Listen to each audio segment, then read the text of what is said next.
spinning up. I was going to say, actually, it'll start whenever this thing decides that it will.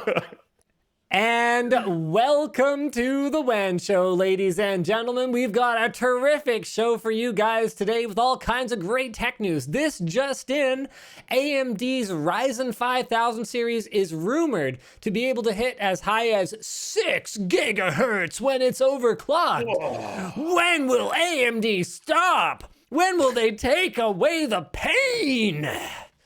In other news this week, Microsoft strikes a profit-sharing deal with GameStop. We don't have a ton of details as to how exactly this arrangement works and whether or not it will keep GameStop's bloated corpse from finally sinking below the surface of the lake. But hey, if I was GameStop, I'd be willing to do just about anything to stay alive too. What else we got, Luke?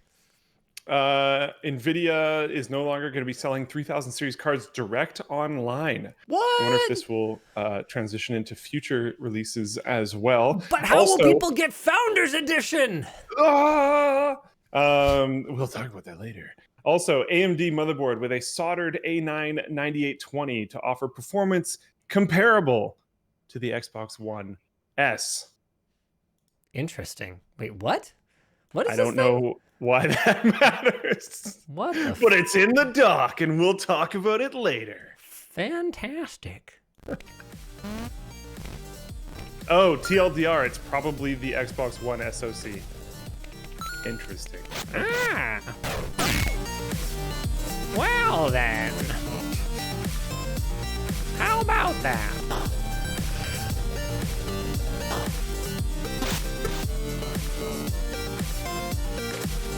Oh shoot, I forgot to put the thing in there. Yeah, I didn't put the lower thirds, so I guess we're just gonna have to skip that. Okay, cool. Alright. Oh, sorry. Got a little bit of a bug there. Sorry about that. I love this thing so much. All right, why don't we jump right into it with Nvidia no longer selling 3000 series cards direct online. So this was originally posted by PC Mag and Tom's Guide. And basically, if you wanted to buy an Nvidia Founders Edition card, well, I guess you're just out of luck. Because Nvidia is not going to be selling them on Nvidia.com. The only way to get one will apparently be through Best Buy in the USA, with international outlets not yet revealed. You know what? That's not as surprising as you might think, because as I recall, when Nvidia first introduced their Founders Edition cards, which would have been... Was that 700? Maxwell? Oh, was it before that? Dang, I can't remember when they transitioned from Founders Edition or from reference cards to Founders Edition cards. Yeah, I'm not 100% sure. Was it 900 series or 1000? Must have been Maxwell. I don't know. Maybe it was before that, actually. Was it 680? Ah, yeah, I don't remember. But Nvidia did experiment with making those cards exclusively available at Best Buy. That was one of the first. In fact, I think that was before they were even selling direct on Nvidia.com. I believe Best Buy was the first place that you were able to get a built by Nvidia card. And I remember it being like a big hubbub in the industry because AMD famously transitioned from building built by ATI at the time, built by ATI cards, so you could buy a first party card, to no longer providing those and leaning on their add-in board partners. And then Nvidia, who had traditionally never provided a built by Nvidia card and had always had add-in board partners, now was all of a sudden transitioning to their own built by Nvidia cards, these Founders Edition cards. And there was a whole bunch of upset about, well, okay, Nvidia is just trying to trying to grab even more margin for themselves, because if there's anywhere from 5 to 8% profit in a card like an RTX 3080, let's say, for example, at each, the add-in board partner and the retailer level, well, hey, that's Nvidia effectively making anywhere from 10 to 15% more per card on the ones that they sell for themselves. So it creates a bit of a conflict of interest, because if Nvidia's partners are relying on them to fairly distribute allocation of these hot chips that everybody wants, and are basically like printing money at this point, like the more of them Nvidia can make, the more money everyone in the ecosystem can make. And Nvidia is the one responsible for doing it. So if they have this incentive to take them all for themselves and just sell them themselves for more profit, then, why would they send, MSI or ASUS or EVGA's full allocation to them? Why wouldn't they just hold some back for themselves? Yeah. So Best Buy has been one quick thing just to insert. Apparently it happened a lot later than I remember it happening. I think that's just because the visual style didn't change much, but it was 1000 series cards. Really? Yeah. Oh, all right. Yeah, I guess that does kind of make sense. Okay. Once I saw the article, I was like, oh yeah, okay. I thought it happened earlier than that. Yeah, I thought there was one before that too. I thought there was like a 760 or something like that, like much earlier. I thought it was 700 series as well, so maybe we're tripping on something, but I'm finding articles about like, what the heck is a Founders Edition card? And they're talking about the 1070 and 1080. Got it. Okay. Well, there you go. Okay, why don't we have a look? So why would Nvidia stop selling themselves? Because like I said, obviously they make another, 5 to 7 or maybe even 8% profit if they just sell the Founders Editions through their own website. The reason is that they have basically thrown in the towel and said, well, we just can't, shucks, we just can't figure out how to do this without letting the bots get all the graphics cards. So we're going to leave it to the professionals here. And it wouldn't surprise me if in the future, Nvidia went back to selling Founders Editions through their own site once the demand dies down a little bit. But for now, they're going to leave it to Best Buy, because Best Buy has been overall a more reliable storefront for card sales when compared to Nvidia. Although it should be noted that that's not by a huge margin. A recent restock saw Best Buy's 3080 Founders Edition card staying available for only several minutes. So none of this is the ideal situation for Nvidia, but if they're going to come out and say that they want to make an earnest effort to eliminate bots, or not eliminate, but minimize the effects of bots and scalpers on availability of RTX 3000 series cards, then they're going to have to put their money where their mouth is and take a bit of a hit to their profit in order to make sure that customers are actually getting their cards. It'll be really interesting to see how all of these shortages play into AMD's upcoming launch. I mean, we know Big Navi is coming in the coming weeks here, and it wouldn't surprise me, based on what AMD has done for their past cards, if we saw a hard launch with availability. And if AMD manages to pull that off and they're even remotely competitive, they might get a lot of sales just because people can't even buy the other things. Yeah, just because Nvidia can't ship a graphics card to save their life. It's a pretty interesting concept, but I could definitely see it. Like I know I have a few friends that are looking to get 3000 series cards, and they've been struggling and not succeeding. So it's interesting. This is a great comment from Ninja Man Away over on Floatplane. I've never understood why people would buy a Founders Edition card rather than a third-party card when the third-party cards are normally better. Wonderful comment. So there's a couple of things here. The Founders Edition, or back in the day, the Reference Edition cards, were typically the minimum but still decent board spec to build a graphics card based on that GPU. They'd have no frills or extra gimmicks or anything like that. Typically no RGB lighting, no factory overclock to speak of, because they were meant to be representative of the Nvidia approved experience. One thing, if I can insert, is also before this generation, and I guess before this generation, because of the swoop swap, they were also blowers. Yes. Which in some cases people really wanted that due to certain airflow restrictions, etc. Sorry, keep going. So if you had a small form factor case back in the GTX 1000 days, then you might have wanted a Founders Edition style card, because it's the only way to keep your other components from getting suffocated. With RTX 2000, well, that option went away anyway, and NVIDIA's Founders Editions moved to like a 2-fan, whatever the opposite of a blower style is. So the one that just recirculates hot air in your case. It's escaping me at the moment. Doesn't matter. It's really not the point. Oh yeah, they did. Yeah, never mind. Yeah. All right. So that was with RTX 2000. Now with RTX 3000, NVIDIA has actually positioned the Founders Edition cards as less of a baseline for performance and more as a premium option, making them not only priced higher than the cards that you would buy from the likes of an Asus or MSI or whatever else. Actually, last gen they were priced higher. I think Founders Edition has always been more expensive just because that cooler costs so much to make. Yeah, like the 1000 series was, I think, $100 higher on the 80, and I think it was like $60 or $75 higher on the 70. So they're not only priced higher because of their fancy, pretty cooler, but NVIDIA put a ton of work into making the RTX 3000 Founders Edition cards really awesome, actually. Like, okay, there's a couple things here. One, the first-party NVIDIA cards did not have any of those black screening issues that plagued some RTX 3000s. And two, the cooler on them is actually outstanding. The way that it not only helps keep the card cool, but also helps cool your system.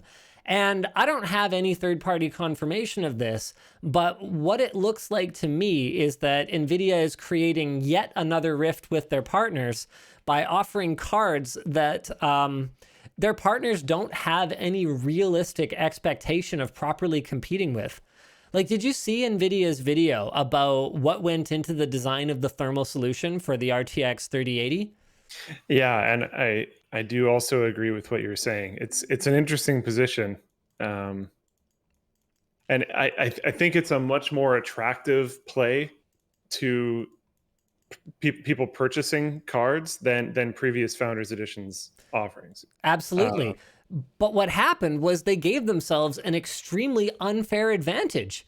Yes. NVIDIA, obviously, the way that those guys hold their cards so close to their chest, I pretty much guarantee you that their partners had the minimum possible amount of time to work on their board designs for these new chips. Whereas NVIDIA was sitting there with first-party knowledge throughout the entire development process of this product, knowing, okay, hey, we've got a 400-watt problem to solve. You know, how can we solve it?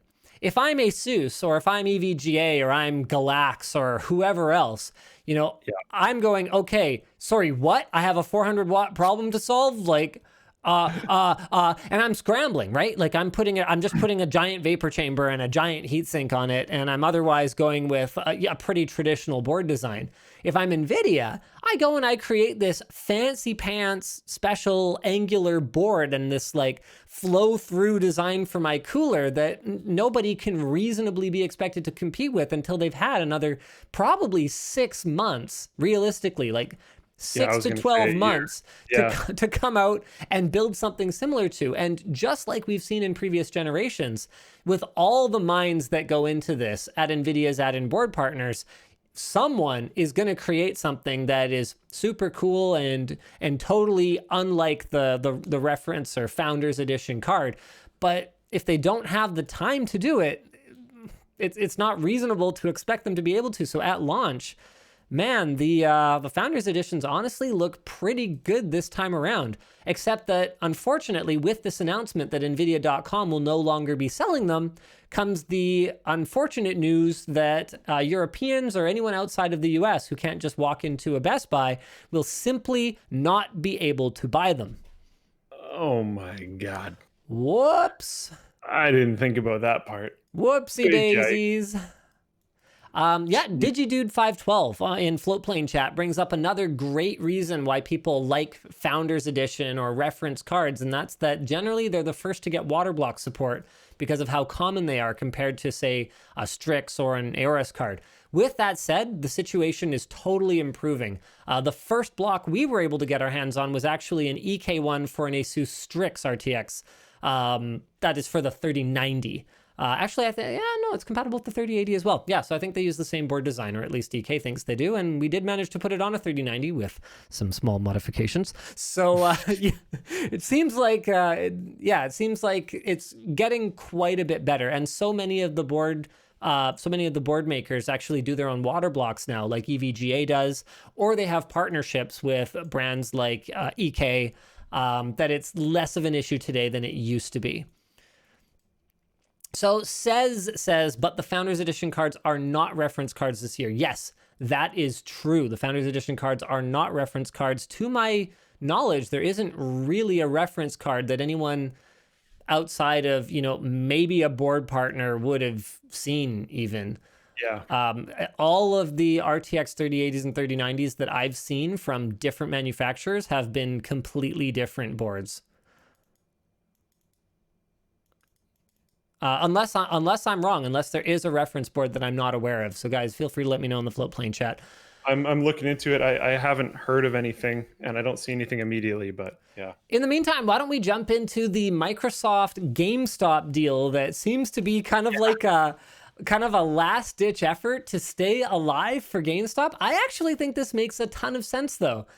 So the original article here that we read through was on Ars Technica. Good article. GameStop will now get a share in the lifetime digital sales revenue for any next-gen Xbox console sold through its stores. And it's not like there's no precedent for... Actually, here, hold on. Let's talk through the rest of the thing first. So this includes for full game downloads, DLCs, microtransactions, TV and movies, and subscription plans. Now, GameStop, at the time of us making our notes here, had yet to respond to a request for comment from Ars Technica, and Microsoft declined a request to comment from Ars Technica. And so that leaves everyone pretty much kind of guessing at what exactly is going on here. Some analysts think that the size of the cut would be less than 1%. Some are saying somewhere between 1 and 10%. Some are saying, I don't believe that it would be a bigger cut because, what's Microsoft's incentive here? I don't see, how, what, if they don't have this, are they going to sell fewer Xboxes? But honestly, I think this makes a ton of sense. And I think if I was Microsoft, I would be super into a deal like this. Although it does sound like PlayStation is potentially also having conversations about doing more or less the same thing, which I'm sure they heard of this partway through the conversation and were just like, well, I guess we're doing that because as dying as GameStop is, you can't just let your competitor have that type of deal because it would incentivize GameStop to drastically push one console over the other. So PlayStation is going to respond. One quick thing if I can just interject here is while the Founders Edition is not on a reference card, there is reference boards, and the 3080 and 3090 share reference board designs as confirmed by EK Waterblocks. Oh, okay. I wasn't sure who, if anyone, was using them, though. Yeah, I'm not entirely sure, but sweet. Sounds like there is at least a reference board design. Yeah, maybe the more basic cards. That makes sense. Yep. Thanks for that. All right, so back to our notes for this one here. Now, there are some more obvious benefits for Microsoft that are part of the deal. So GameStop will commit to use Microsoft's cloud products and tablets in their stores, as they announced last week. And there's some sort of analysis here that could make Microsoft look better to shareholders with cloud revenue from GameStop. I don't know what kind of shareholders think that GameStop using a Surface tablet as an employee device matters at all, but sure, whatever floats your boat. For me, honestly, I think this is quite a bit simpler than some of the other takes that I've seen so far. I think this is just, even if Microsoft knew that Sony was going to turn around and make the exact same deal, making this pretty much status quo. Like, on the one hand, Microsoft, they're going in there, they're going to give a profit share to GameStop so that GameStop is going to push Xbox really hard. People are going to come in, try and buy a PlayStation 5. They're going to hide them. They're going to lock them away. They're going to make them leave with an Xbox. Like, at the end of the day, most gamers already know what they're walking in for. And at the end of the day, there's no way that Sony wasn't going to counter a deal like this. So if I'm Microsoft, I'm already playing 4D chess with Sony at this point. I'm looking 2 moves ahead 4D chess. I already see that coming.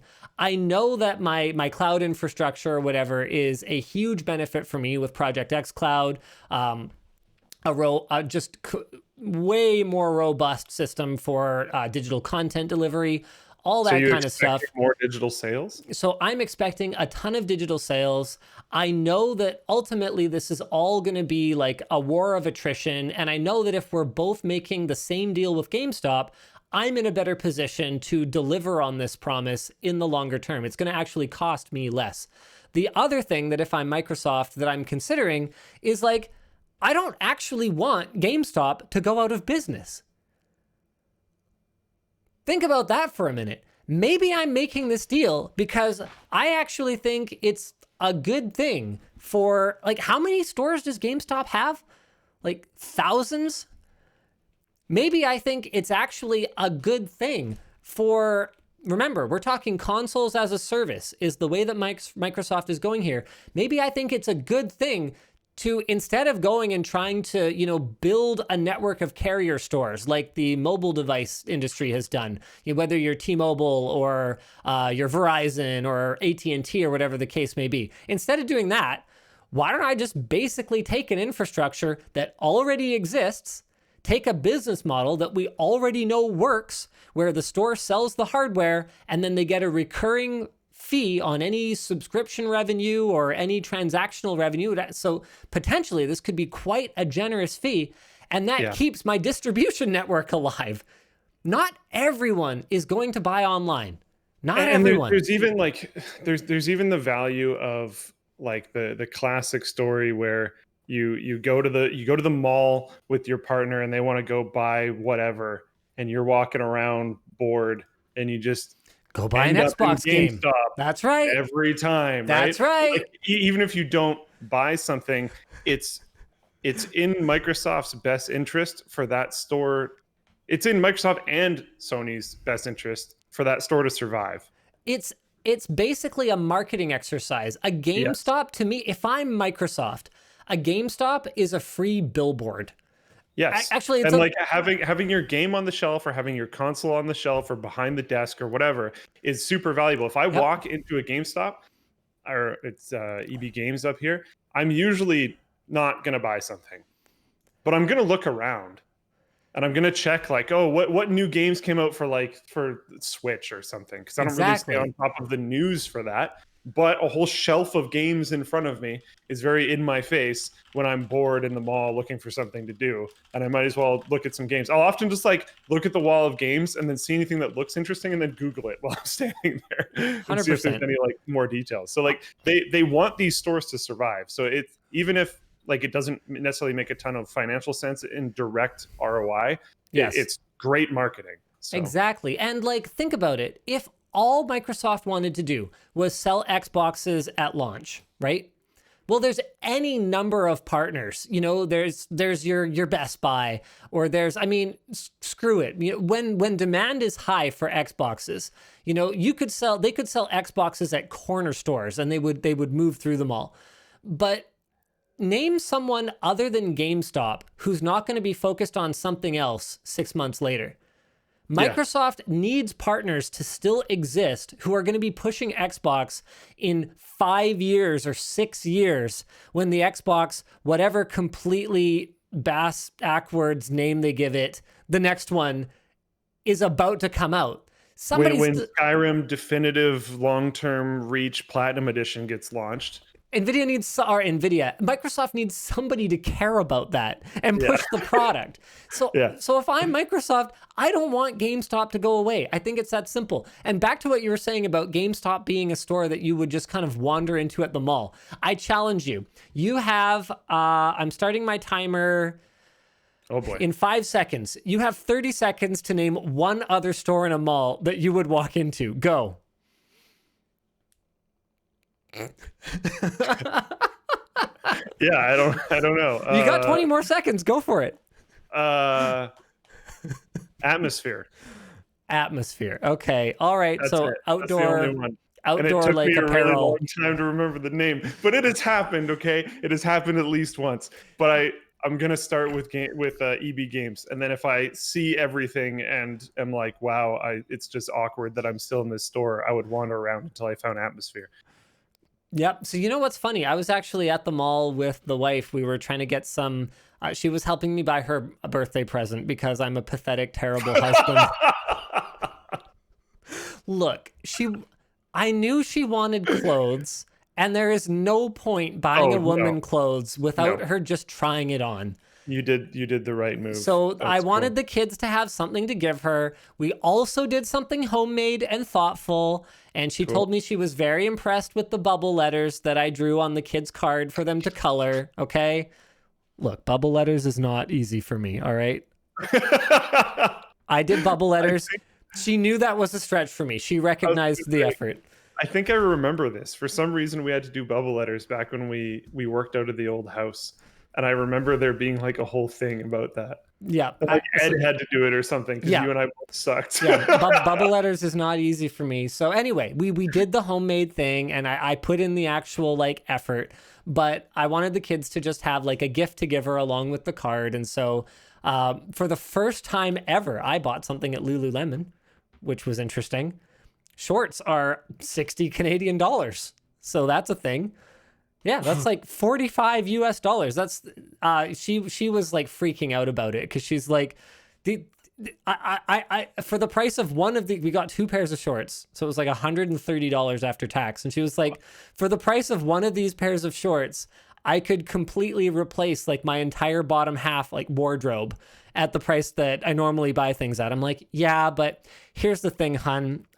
We found something that fits in a store that was nearby. And we could either spend the next 2 hours walking around this mall, or I could pay myself $60 an hour to go do something else and not still be shopping in this mall effectively. But anyway, it's probably more comfortable and it's a birthday thing and whatever. The rest of that story is, they're all right. I don't know, man. The rest of that story is the one other store that I happened to walk into, Atmosphere. Because I was like, oh, this is kind of a cool looking store. I didn't buy anything. It's like, whatever. So we have That's great. But I did walk into it. I did walk into it. We've got people I don't know. I usually do like like one kind of slow walk up and down every aisle-ish and then just leave. But yeah. All right, cool. So float plane chat. Oh, Linus shops at Lululemon. Yeah, I still, for myself, I still don't own a single Lululemon garment. Yeah, probably not. James has been trying to get me to wear their clothes basically since the day he started. He's like, why do you dress like a homeless person? Like, other than my LTT store stuff. And I'm like, well, because LTT store hasn't made all of the products that I need to dress myself yet. We're gonna have to just do joggers or something at some point so that I have pants to wear that are I think I have nothing to do with it, so I don't know why people ask me so often. But I think I've had more questions about when are you guys gonna release some form of sweatpant than any other potential product. I've had that question a lot. So part of the problem is that we have a lot of internal conflict over what type of pants to do. Jeans are basically going to be impossible for us. As far as I can tell, you need a team, an enormous team of people to like figure out how to do jeans. It is not simple. It's a very difficult garment. So we're not doing that, even though I'm a jeans wearer and I'd love it if we had like some really nice jeans. Sweatpants, we're torn because Nick and Lloyd want to do something that's more like a trendy sweatpant, like a jogger type pant. And I'm like, nah, if we're going to do sweatpants, let's do like some comfy sweatpants, put like LTT across the bum. You know what I'm talking about? Like, nice. Like that kind of sweatpants. So basically, as far as 2000 sweatpants. Yeah, as far as I can tell, we have no sweatpants because Lloyd refuses to design mine and I refuse to green light his. So, so we're at an impasse. I was thinking like the recent sweater non-hoodie thing. Yes. Like just super similar to that.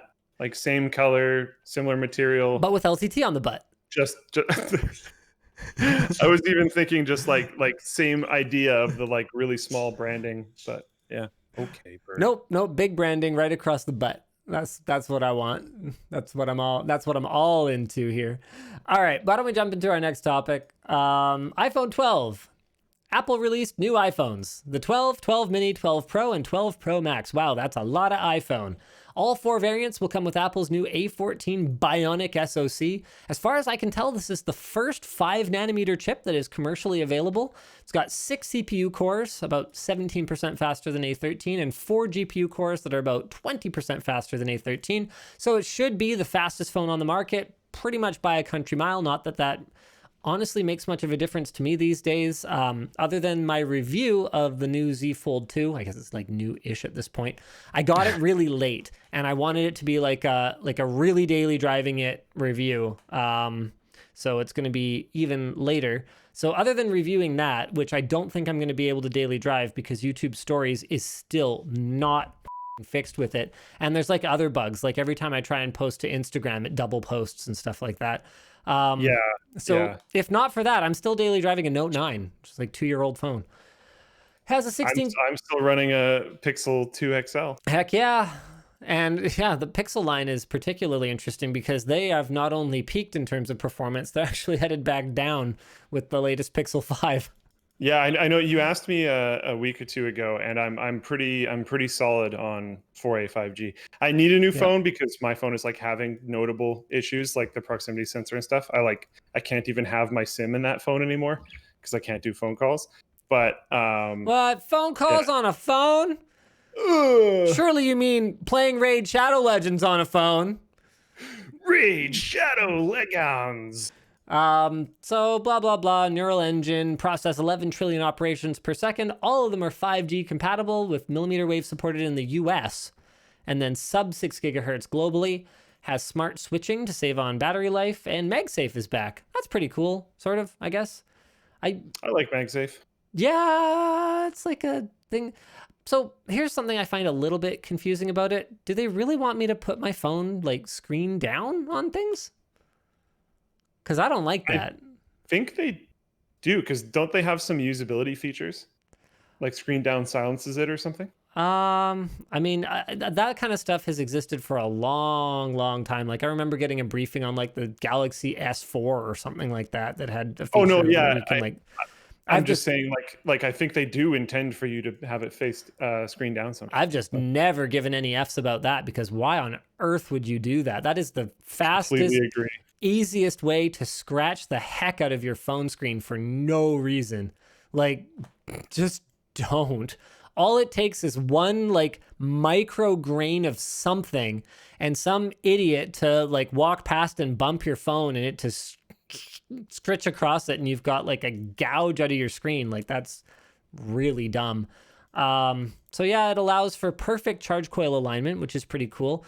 I haven't played around with it yet. Maybe I'm going to play around with it and I'm going to be like, this is so cool, because the magnets are like hella strong, and you'll be able to buy like desk mounted pads, and you just like basically kind of chuck the phone towards it, and it's like, whoop, you know, that it's like, and it like lines up perfectly. That'd be pretty cool. Like MagSafe. Like that would cause other issues. Perfect mating, you know, like MagSafe condom. Just like, magnets to get everything aligned, you know? You have a keyboard with like a real nice plate in it, and your keyboard just like slowly travels across your desk over time.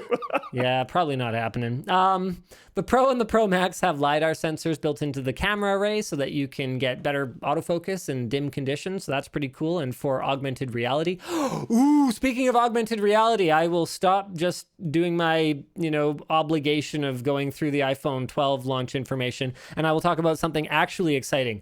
I got the new Mario Kart today. Oh, nice. And because I'm never one to do it halfway, well, actually, sometimes we do it halfway. It's called short circuit. So we were debating. James and I were going back and forth for probably like 5 minutes. Which channel does this thing go on? If we were just going to unbox the one Nintendo sent us and just like kind of try it for 2 minutes, then short circuit. If we were going to I don't know, run it through a car wash or something and see which one is the last one to outright die, then it's channel super fun, right? Sure. If we were going to try to, stretch the limits of the technology and spend a bunch of time on it and like, you know, get 4 of them and do like an epic head-to-head race, then it's still not really an LTT, but boy, is that a lot of work. Yeah. So we decided to do an LTT anyway, even though it's like kind of off topic for us. And I've got a pretty epic prize that is going to make this video worth watching, I think. So James is going to work on the technical details of like, you know, making sure that there's an educational factor. But I mean, Nintendo's such a closed book. I don't know how much or how little they're even going to share with us about, you know, how they got the latency so low or whatever, right? They might just be like the secret Japanese engineering. Don't worry about it. So that's possible, but we'll get you guys whatever we can. And then the tournament is going to be, or we're going to do a Grand Prix, obviously. So we'll do a Grand Prix and I'll be racing against a few people who volunteered for the video today. And the winner is going to get 3 days vacation. The runner-up will get 1 day vacation. So with the stakes so high, oh, and if I win, I do not give out any vacation. So, even the runner-up doesn't get anything either? The runner-up would get 1. Yeah. Oh, okay. Yeah. Okay. So someone will get something. You should just go full. I love this because I'm not part of it, so I can just say junk like this, and everyone's gonna hate me, including my bird. But you should just go full evil overlord, and if you win, just no one gets anything. you're the Bowser of the race. So yeah, that's gonna be a lot of fun. I'm really excited for it. Spotty on Floatplane asks, paid vacation? It's not vacation if you're not paid. That's just calling in sick. I don't know, like yeah. So yeah, it should be really fun. So everyone was allowed to take home their copy of the game. We got 4 of them. Everyone was allowed to take it home for the weekend, so you can bet that I will be practicing. Why don't you guys do multi-channel? Like you could do a quick unboxing and look on Short Circuit. You could do something on Channel Super Fun where like there's like 2 teams or something, and you have like 3 hours, and you have to try to mod the racer to make it go faster or something, and then have a drag race so that it's like not as much of a time investment. Then you can have the big content on LTT. Like you don't have to. It doesn't have to be one thing. That's true. We probably wouldn't do the Channel Super Fun because we've got some kind of big ideas for that. But you're probably right. We probably should just do a Short Circuit unboxing and then follow it up with the Mario one. See if we can kind of like build some momentum. You know, like, hey, come see this over on LTT. Make sure you don't miss it. Because, like, by the way, in a week or something, we'll have a deeper dive coming on the main channel. Like, that's, I think that would be cool, and I would probably just watch both. That's a pretty good idea. We should probably talk about our sponsors for the show today. Not a bad idea. Kind of got ahead of ourselves there a little bit. Hey, so the show is brought to you today, ladies and gentlemen, by what is this? Uh-oh. Oh, okay. PCBWay. Apparently, we don't have a link to put in our lower third, but that's okay. PCBWay provides high-quality PCBs for prototyping and low-volume production. All the PCB manufacturing and assembly is done in-house, saving time and cost, and every board goes through strict quality assurance such as flying probe tests, X-ray inspection, and automated optical inspection. There are 0 hidden costs, and they offer 24-hour customer service, and PCBs start from $5 for 10 pieces, with new members getting a $5 welcome bonus to help cover their first order. Check out the link in the description to learn more. What are you looking at? Me? Yeah, you're like looking at, oh, probably the bird. Got it. And Pulseway, brought to you by Pulseway. Are you in IT? Well, if you are, Pulseway has a virtual quiz night for you full of questions, fun, and memes. It's happening on October 29th at 6 p.m. Eastern Time, and I am going to be co-hosting the event alongside Edgar, Pulseway's Director of Marketing. So you can answer questions and collect points, and the person with the highest score wins. Unless there's a draw. Then we go to the tiebreaker. It's a super interactive community, so you'll be able to chat with other system admins and IT professionals, and there's lots of prizes to be won, including some swag from the one and only LTTstore.com. Nice. You can learn more at the link in the video description and register for free at lmg.gg/Pulseway webinar. Not gonna lie, when you said you're gonna be co-hosting it alongside Edgar, I was like, PewDiePie's dog? No. And the show is also brought to you by Ridgewallet. Stop carrying around pointless items in your pocket, like receipts, old hotel room keys, or spent gift cards. Ridgewallet helps you carry less. It uses 2 metal plates that are bound by a strong elastic band to keep your cards tightly together but still accessible. They're RFID blocking, they offer a lifetime guarantee, and they're available in aluminum, carbon fiber, and titanium. And Ridgewallet has all kinds of stuff. They've got battery banks, bags, smartphone covers, and more. And you can use offer code Linus to save 10% on everything at ridge.com/Linus. Linus! What? I'm fooling around. What do you want from me? Why don't you tell us about the AMD motherboard with a soldered on A9 9820? What is this thing? This is weird. Apparently it showed up on, I think it was Alibaba. Okay. And as far as I know, it is supposed to be the Xbox One SOC, which is weird. I don't know why you would really want this so much anymore. Like an Xbox One S, like not a Series S. Yeah, not a Series S. So what? Microsoft just like a bunch of these chips fell off the back of a truck, and so you could, like, I don't even understand what I'm looking at here. Like, because the Xbox One S and One X use GDDR memory. So does this chip that would have been custom built for those consoles, does this chip also support regular, what looks like DDR4? Sorry, I can't actually tell immediately from the notch here. Quite surprising. Okay, so sorry, walk us through what else is going on here? DDR3.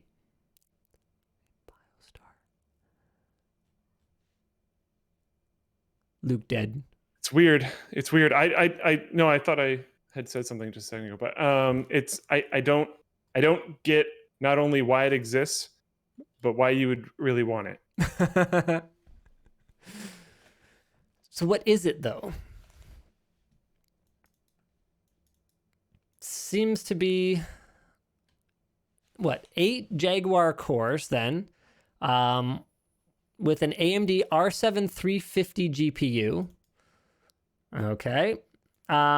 Maybe it's intended for like, I don't know. I'm really struggling here because I think you're muted or something, Luke. I'm trying to get my bird to go away. I'm sorry. No worries. Do you want me to just talk through this one? No, you're good. You're good. It's weird. I think the ultimate answer is like people don't really know. Because there's debate about what it is. There's some theory that it could be the SoC, but the RAM thing is weird. Like, why would it exist in this configuration? Like, maybe this is the board that they used in the what are those called? The like dev boxes that people get before the console comes out.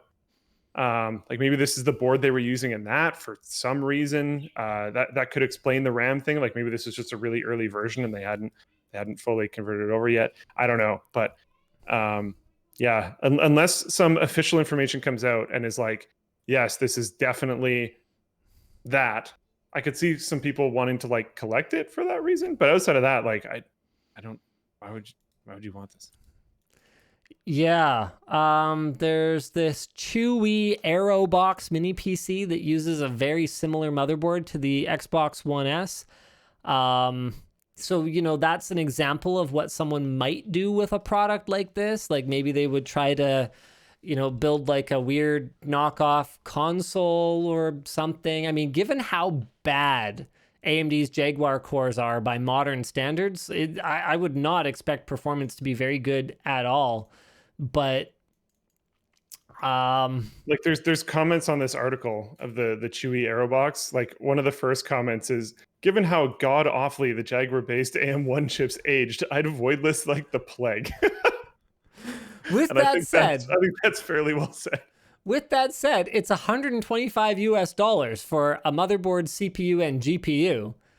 I mean, the CPU and GPU ain't anything special, but you always got to look at things within the context of what else you can get for that price. And, You're looking at some pretty aging hardware for like. That's it, man. You got to get one. You got to do a build with it. Oh, we've already got this on order. 100%. 100%. Like we're gonna try it. I bet the power consumption's just like terrible.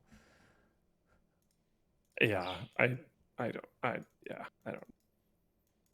I would just go used at that point. Like if I was trying to build a cheap computer, I would just go used and probably get better stuff anyways.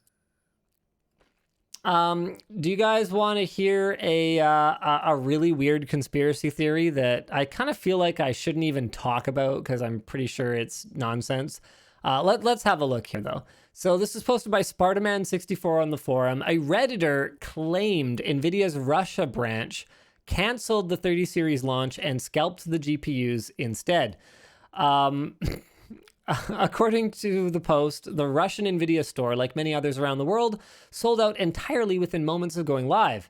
Except it wasn't actually sold. The launch was allegedly canceled before any cards were sold, with this user, okay, so this is over on Nvidia.com, being told that it was due to production failures with an indefinite wait. Let's go ahead and pull this up here. Yep, there you go, Tech Mob.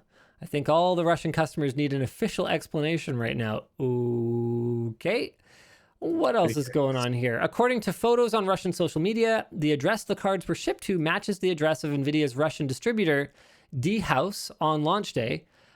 This, combined with inappropriate callouts and bragging on social media, has led to claims that Nvidia's Russian arm or their distributors canceled the launch in order to provide influential or simply high-paying customers with the cards at the expense of everyday customers in Russia.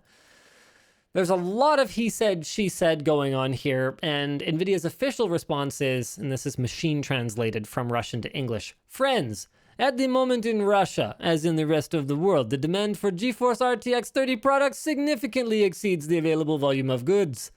I'll stop that now. Nvidia's online stores worldwide operate in reduced functionality mode, and we're working with partners to improve product availability in the coming weeks. We will share all the necessary information in our community. Stay tuned for updates. Thank you for your patience and understanding. Okay. The thread and threads like it look like they've been subject to vote manipulation via bots. So this is a proper mess. Whether or not this actually happened is definitely remains to be seen, and it's possible we will never actually find out exactly what went down. Unless it's proven true. I think if it's not proven true, it'll always just be this like weird thing that was. I don't suspect it will be proven false. In other big news, OnePlus co-founder Carl Pei has left the company. The statement said, after nearly 7 years at OnePlus, I've made the difficult decision to say goodbye. Pei, who co-founded OnePlus in late 2013 with Pete Lau, has been the public face of the company since its launch and played an instrumental role in designing the OnePlus smartphone lineup over the years, and also how the company marketed itself. Android Central speculated earlier this week that Pei was leaving the firm because of an alleged internal power struggle between him and Lau. So Lau took an additional role as senior vice president at Oppo. BBK Group owns Oppo, Realme, OnePlus, and Vivo. And OnePlus has always avoided questions about its ownership structure. They kind of branded themselves as like a scrappy underdog, even though it like didn't make any sense because no scrappy underdog can make a phone at a reasonable price. And they like weren't for sure. Pei has said that he left the company because OnePlus has been his singular focus for the last 7 years. It says he's looking forward to taking some time off to decompress, and then he'll figure out what to do next. I actually kind of, just my very limited experience with OnePlus, I kind of wonder if there's some truth to Android Central speculation, because I actually dealt with Carl almost exclusively as the face of the company up until I would say about 1.5, 2 years ago. And then all of a sudden, there was like a big sort of thing about Pete Lau doing his first keynote in English. And then all of a sudden it went from Carl being the only one who was at events to Pete was the only one at events. And then now Carl's gone. It's like, yeah, okay, that sounds about right. But given that they've never really been very transparent about their management and their ownership structure, I don't think we'll ever get a better idea of what exactly went down over there. Yeah. Yeah. That sounds credible enough to me, though. Anything else you really wanted to get to this week? There is one thing that I would really like to get to this week. Not only am I interested, but I feel like if I didn't bring this up, then the Linus Tech Tips Flowplane users would disown me. The You Applied at Amazon story.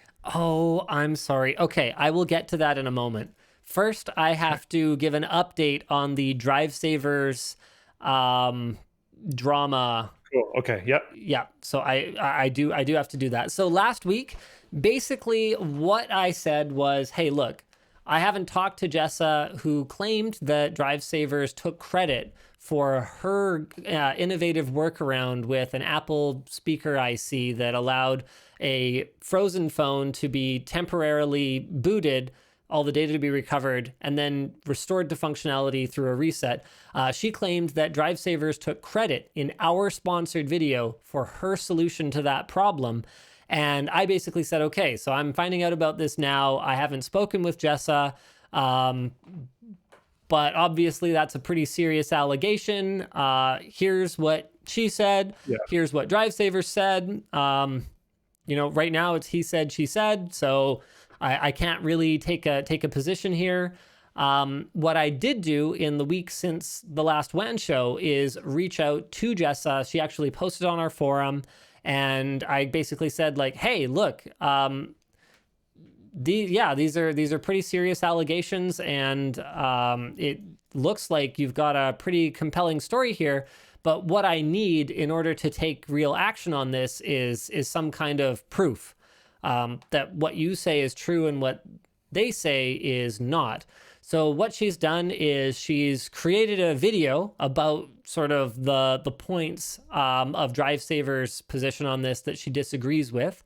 She's also created a post on the forum, which we're going to have linked at the bottom of the video. Sorry, unfortunately, I don't have it there now. So I'm going to add it right now, and I'm going to see if that actually updates. I'm going to have it right above where the timestamps are going to be. There you go. I've got that on YouTube, and no, I don't have an easy way to update it on Floatplane right now, but I'll add it later. No, I won't, because there's no WAN show archive. Doesn't matter. The point is, there's a link on YouTube to her post over on the forum, where basically, in a nutshell, there's no smoking gun. But I would say that there is a lot of circumstantial evidence, if you kind of get what I mean. So there's no silver bullet. There's no like, hey, this is the text message that they sent to me admitting that they stole my technique. But there's a lot of claims that DriveSavers has made that don't seem to quite add up with respect to their in-house capabilities compared to the capabilities of third-party contractors that they use. And it just kind of leads us to believe that there may be something to Jessa's story. So as for what I'm going to do, so far we haven't heard from DriveSavers with any definitive proof one way or the other. And we haven't heard from Jessa with any definitive proof one way or the other. So what we're going to do is we're going to leave the video up, but we're going to do something that we are able to do under extremely sort of exceptional circumstances, and we are going to replace the video that is there with one that has an edit in it during the time when I'm talking about this technique that basically has text at the bottom that says Jessa Jones from iPad Rehab says that this is actually her technique, and we're going to have a link in the video description to where you can read through her statement about why you should believe her side of the story. And then what we're going to do moving forward is, honestly, I just can't deal with this kind of he said, she said nonsense. My life is a drama-free zone. So if I can't operate under an assumption that sponsors and members of the community are all able to be straight with me, then we're just not going to work with any data recovery companies moving forward at all. I have no way of validating who's telling. Fair. Yeah, I have no way of validating just 100% unequivocally who is telling me the truth. And this is one of those things that I just cannot afford to have our company dragged through the mud over because someone is being disingenuous. So that's my commitment. I've already told that to Jessa, and I've asked the business team to pass that along to DriveSavers. I told Jessa actually that I might make one exception for that, or two exceptions, I guess. I told her that I would be open to doing a collab. So not promoting her business or drive or device recovery, or anything like that, but just YouTuber to YouTuber. I'd love to do a collab, like maybe just fixing something together, kind of like what we did with Louis Rossmann in the past. And then if DeepSpar ever came back to us and wanted to do another video, I think we would work with DeepSpar again, just because there was zero drama. They're fantastic. They're so cool. I love what they do. And the feedback from our community was overwhelmingly positive for the tool that we were promoting last time we worked with them. It was a tool that basically used like a cloud connection where, because you can only test the characteristics of so many failing hard drives. A hard drive has to fail in order for you to perform analytics on it and, observe its behavior. So what DeepSpar built was this tool that you can use to take to record the characteristics of the failing drive that you have or the failed drive that you have and compare it to other drives that were failing or failed and help you determine what the problem is. And then it would add that data to their collective data on their servers so that other people could benefit from it, making it like kind of a tool that gets better and better the more people in the data recovery community use it. It was like super cool idea. And apparently it ended up selling really well. Our feedback from our community was really good. So we would work with them again. But beyond that, we're just not going to do it anymore. I don't need that drama in my life. It feels almost like I don't even remember their names, but those two brothers that just like make fake drama on YouTube constantly. Oh yeah, I'm not going to say their names. I heard if you say them too much, they appear. They have 3 times in the mirror. That way, that the other thing too is that as long as I don't mention any names, then I have plausible deniability for it being any two brothers. So, yeah, two brothers, and there's grandmas, and they fight them, and there's a meteor coming towards the Earth. two brothers. Yeah, should be fine. YouTuber drama is probably much more interesting to YouTubers than to LTT viewers, says Last Digit of Pi. Yeah, probably. Yep. No, it is not like the old annotations. So we would have to, it's a whole thing. Wait, what? Why is LTT's name ruined? What are you guys even talking about in Floatplane chat? I think we're okay. What? I think we're pretty good. I think we're pretty good on that. All right. Well, I think that's pretty much it, other than I should probably have a look at a couple of super chats. I saw a couple of big ones come in, and I need to make sure I at least hit those. Al Baker says, many WAN shows ago, Linus asked whether he should play Final Fantasy VI with a mod, which both fixes bugs and ups the difficulty. Yeah, I played through about half the game. It was okay. It was different. Yeah, it was all right. Wait, are you starting super chats? Yeah. No. What? Why Linus not? applied at Amazon. Linus applied at Amazon. Oh, right. Linus applied at Amazon. Okay, all right. Oh, okay, all right. So back when I had already decided to leave NCIX, but I hadn't actually, I think the way the timeline goes is that I hadn't actually told them that I was going to be leaving yet. I wanted to explore my options so that I would have some idea of how strong my negotiating position was going to be. Because my plan, I had already sought legal advice to determine whether or not the Linus Tech Tips channel could be argued belonged to me.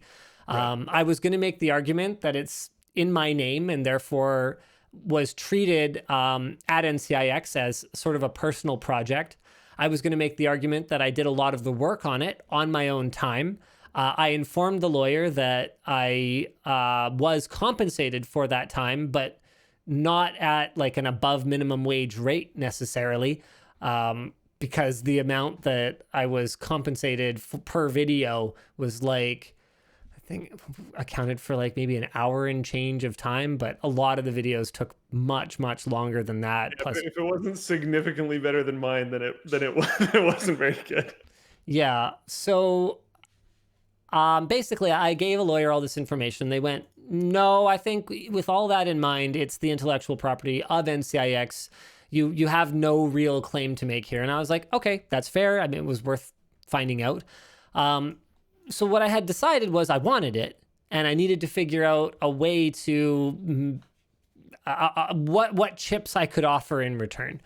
And I thought that if it was as simple as, okay, well, you can either give it to me or I can go work for your competitor, they would give it to me. And the way that I saw it, because, one of my ideas for surviving back then was that NCIX should revise their business model to be more like, actually very similar to what Amazon does with their drop points now. Or I forget what they're branded, where you just like have something shipped to like a Dropbox and you just go pick it up. Yeah. Local pickups. I wanted NCIX to shift to a model where we had like these little tiny hole in the wall stores that were basically not a storefront at all. Like we could have a service section if we wanted to, because that's fairly lucrative even in a small town. And then just kind of like a small warehouse in the back. And then we would only stock like the 2 most popular items from each category. So if someone really did want to come in and configure a custom computer, then you could configure a custom computer as long as it used Kingston RAM in this speed and 1 of 2 capacities, and like you know what I mean. Like it's like probably mostly just beneficial to the service center so that they have something to like throw in when they pretty need to much. do a swap. And then other than that, we would just have trucks that went back and forth across the country, so that every 2 to 3 days, one of the big warehouses would have a transfer going out to each one, and people across the country would be able to get items in just like a couple of days without paying for shipping, because we would just kind of absorb that as part of our cost of doing business. Apparently they're called Amazon lockers. So anyway, that was one of my ideas. NCIX didn't really seem to see Amazon as the big threat, which is hilarious to me now, because Amazon is a monster in PC hardware, even though their site is horrendous for finding it. And so I thought that one of the things that I could do to strengthen my negotiating position and or just make sure that I was able to make money after I was no longer working at NCIX if they didn't ultimately give me the channel, because I was going to leave no matter what, was to try to get a job at Amazon. And I knew from talking to people who had applied there that getting a job there was like notoriously difficult. There's like this whole long interview process, and it's like a bunch of interviews, and like they won't even look at you if you don't have certain credentials. And so I did find a job that I thought was right up my alley, and it was like a social media coordinator. And I was like, oh, wow, yeah, I mean, I don't have the bachelor's degree that they say they want, but boy, do I ever have a fair bit of experience in social media, which, remember, guys, this was 8 years ago. This was before, every Zoomer and their dog had, a weird throwaway Instagram account where they repost memes with 100,000 followers or whatever. Having social media, like proven social media success was kind of a big deal. And so I had my Twitter account. I had these 2 YouTube channels that had significant followings, and I applied. And that's kind of the end of the story. Amazon had an opportunity to hire me and did not even reply to my application, presumably because I didn't have the right credentials, even though if they knew what the right credentials were for a social media coordinator, they would have recognized them on my resume. In fact, if you look at my LinkedIn, I don't remember all the conversations from back then. There was a lot. If you didn't get the channel, what would you have done? Would you have started a new channel? Right. So ultimately, what I told NCIX was that I would go to Memory Express, who I did have an offer from, or I would go move down south and I would go work at Newegg. And Newegg and Memory Express for just sort of like emotional reasons, I think were a lot more effective anyway. Like, I don't think they would have understood that Amazon was the threat that it was. Yeah. And so ultimately we did get the channel. As for what I would have done if we didn't get the channel, oh man, I would have been okay. WD offered me a job a little while after with a team that I think ended up getting dissolved. So I don't know how long that would have lasted. But as for you guys, I don't know. I don't know what the heck you and Ed would have done. Yeah, Ed and I were kind of like suicide pacted on that plan at that point. I think what we would have had to do is start the channel fresh, and we would have just had to eat a lot more macaroni and cheese. Honestly, I don't necessarily think it would have been that bad. The first, man, we had 200,000 subscribers when we started. And 200,000 subscribers back then was a lot more than it is now. And I guess you probably wouldn't have been able to get away with like posting a video saying that you were going somewhere else. But I think a lot of people would have followed is all I'm really saying. Like even back then, like the community was so much smaller and so much more tight knit. Like you'd see the same people commenting on videos across the board because videos really honestly didn't get that many views back then. That's true. And the forum would have helped us with that. But I think if I recall correctly, when we started like the it forum, definitely would have been harder, but yeah, we wouldn't have had the domain even. Like we wouldn't have had linustechtips.com. We'd have had to completely rebrand. And remember too that YouTube's discoverability was not as good back then. Like nowadays, we can start a new channel, make a video, and the fact that it has my face in the thumbnail, all of a sudden, instead of getting 4 views, it's getting 40,000 views because the algorithm knows. So it just wasn't that sophisticated back then. I think it would have been really tough. I think it would have been doable. I agree with the like we'd be, I don't remember exactly how you said it, eating macaroni or eating crafting or whatever longer, but I still think it would have been. I still think it would have been possible. So if you guys want to see what my resume looked like that I sent to Amazon, it's basically my LinkedIn profile. The one thing that's new now is that I have founder Linus Media Group Inc. And I don't even know what mine looks like. I haven't seen mine in so long. Yeah, so this is great. About. I am a self-driven social media enthusiast with extensive experience and success on YouTube. In the past 7 years, I have built multiple channels that now total 2 million subscribers and 200 million views. Wow, Linus, that is, you know, that's very impressive. Good job, young boy. I'm actually inaccurate now. Rough.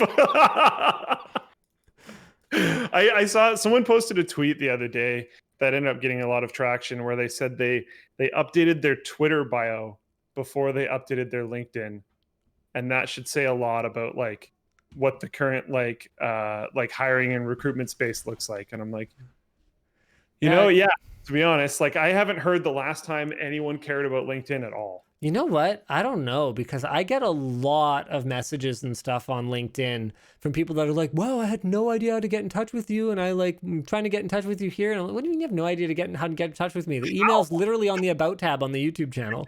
Like, what are you talking about? Maybe it's still really big with a certain demographic or something. Boomers. Yep. Because it was super popular around that time. Like that would have been 2012, 2013. And it was huge back then. Like, I mean, people thought it was very professional. It's a big business now though. Like, yeah, I don't know, man. Oh man, I love my profile. I put like the least amount of effort possible into my Linus Media Group entry. Linus Media Group is committed to delivering fun, engaging social media and video marketing solutions. That's what I wrote 7 years and 10 months ago, and I have never touched it again. Your NCIX entries are like so long and well written out. I feel like I remember you and Vaughn working on these. No, I did this. I'm going to be totally honest with you.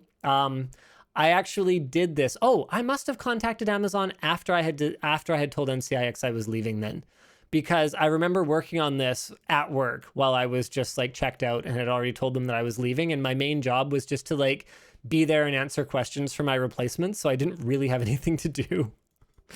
So that must be the order of operations. Scroll down, look at your publications section. Publications? Yeah. What are Scroll down publications? quite a bit. You have to get below Oh. education. You have to get all the way down to the bottom. 3 publications: Fast as Possible, Linus Tech Tips, and NCIX Tech Tips. Look at the descriptions too, though. Fast, informative videos about technology. YouTube video blog sponsored by NCIX, developed and hosted by yours truly. Flagship YouTube channel for NCIX.com, developed, administrated, and hosted by me. What a nerd. Why am I such a nerd? So we both have just like flagrantly false information on our LinkedIn. I love that I have one recommendation, one single recommendation on LinkedIn from Taryn. So for those of you who don't know who Taryn is, I totally get it. You know, who is that guy? So he works as director of sales at Corsair for North America, and he was my he was for the latter part of my NCIX career. He was like my boss, but then he was gone, and that was one of the reasons that I ultimately decided to leave, because he was sort of a voice of sanity in the chaos, and the fact that he was gone, I was like, oh, this sucks. So yeah, he was the one who was there for the roast, and I had wanted him there not because his public speaking was amazing as far as I knew. He did a great job though. I had wanted him there just because I wanted someone who knew me as a young professional, and I use the term professional very loosely. His recommendation he wrote me on LinkedIn is very nice, though. It's more reflective of his later experience with me, I suspect. I remember him telling me at some point on like a business trip, like, you know, you need to learn to just shut up sometimes. Some peace and quiet would be nice. I don't know, I was just jazzed. I was like, we never hang out. He's like, yeah, well, why do you think that is?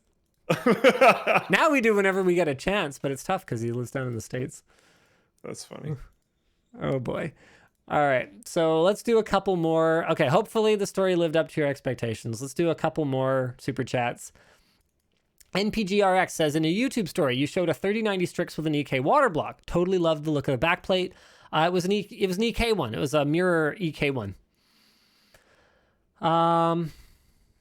Let's see. You're super blue, Luke.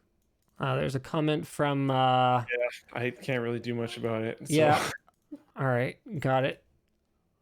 Robert Mail says, join the LTT Minecraft server. Parkour Iron Rank challenges daily. Thanksgiving to Halloween from me. All right, thanks, Robert. Parkour Iron Rank? What? Yeah, I don't know what it means. Do I look like I know how to play Minecraft? I'm in my mid-30s. Rylan says, Linus, I wanted to say thank you to you and your team for all you do.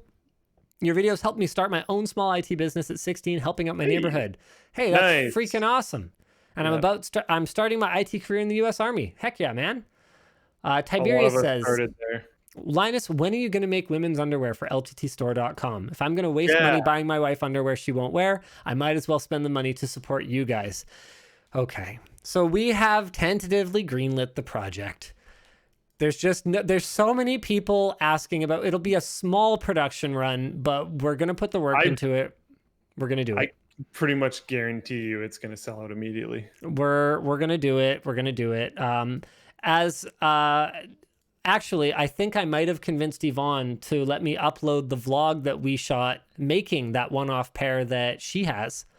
It's pretty funny because we made a lot of mistakes and stuff like that. So, sorry? Floatplane exclusive. Floatplane exclusive. I was actually going to put it on the Linus Cat Tips channel. I could put it up early on Floatplane, though. That works. Because I was thinking, like, where else would you put that? Yeah. But maybe Cat Tips makes sense. Channel says, about ways to support phone OSs longer. 15 Fairphone 2 shipped with Android 5.1 now has 7.1 despite no SoC support, and it has a beta for 9, could mean support till 2022. To finance it, the phone is super repairable, spare equals revenue, and a bit overpriced. Yeah, that's a fair way to attack that. Theorica says, not much to say. Hope you and all at LMG are great. Oh, and FP is still upset Luke did not talk like a pirate when the bird was perched on his shoulder last week. Next time, R. What do you think, Luke? Are you going to do it? Are you going to talk like a pirate? I'm really bad at that kind of stuff. And it would probably be super annoying. But I don't know, maybe. My morning... It's been fun having the bird randomly come to visit me, but I don't want it to like take over the show. My Morning Woo says, my girlfriend finally gave me permission to build a new PC. I'm waiting for the Ryzen 5900X, and I'm going to pair it with an RTX 3080. You better get on that RTX 3080. Give it a, yeah, good luck. The Daily Dan says, can't you compromise on the pants and make regular pants that normal people will wear, but include an iron-on LTT butt patch for people like Linus? That's not a bad idea, Daily Dan. That's not a bad idea. Jerry says, you know, Amazon has expert installation on their electronics, including computer hardware. What if you, unlike Lyle, build an entire PC this way? We had actually considered doing that. I can't get down to the States right now, and I don't think they offer the service in Canada. So yes, it is actually on our list of stuff to do. It's really hard to do it right now. Alex, the psychotherapist, says, I wanted to say I'm a huge fan. I love your work. I hope you keep up the good work. What happened between you and Madrinas? It seems their whole company is going under. So I don't know anything about that drama. Madrina's Coffee going under? I don't know. What is this? What? Backup of about Madrina's Coffee? Are they shop? Cold brew coffee? Can you? Okay, as far as I can tell, you can just like buy stuff. I mean, I could be wrong. NCIX's site was up and running, and you could like buy stuff up until the very end. I don't know. I mean, we didn't cut them off, I'll say that much. But we clearly don't get sponsorship from them anymore. So I guess they don't like us because we're bad people. I don't know. I don't know. Their Twitter's still active. Like, I have no idea. Ninth Praise says, why did you buy the domain ufdstore.com, robbing UFD Tech of their store? Seems a bit shady that you did that. Are you an idiot? Do you know UFD at all? Like, Brett bought ufdstore.com and redirected it to LTT Store. I didn't do that. Sheesh. All right. Well, I think that's it for today. Live Bacteria asks, do you know who the Yogscast are? Completely random question. Yes, I've heard of them. There you go. Oh no. Hi.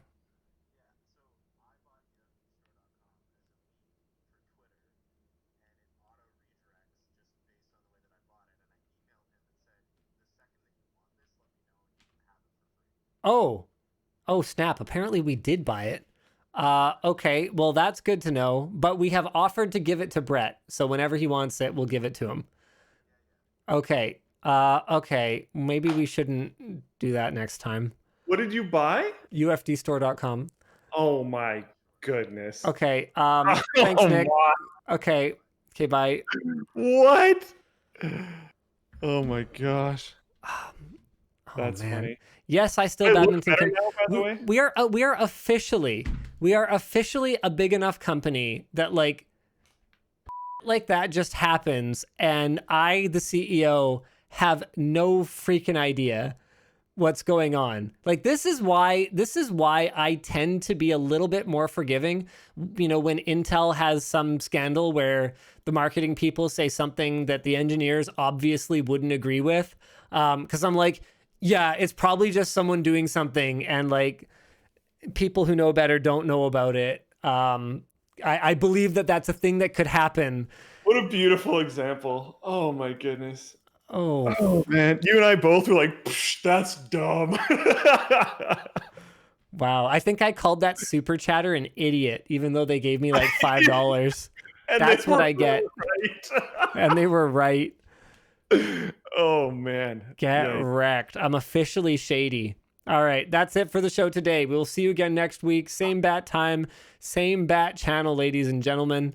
Consider this my apology video for that big awkward right there. All right. Help me out, Luke. You got to end this. Bye. Sorry. Forgot my standard thing.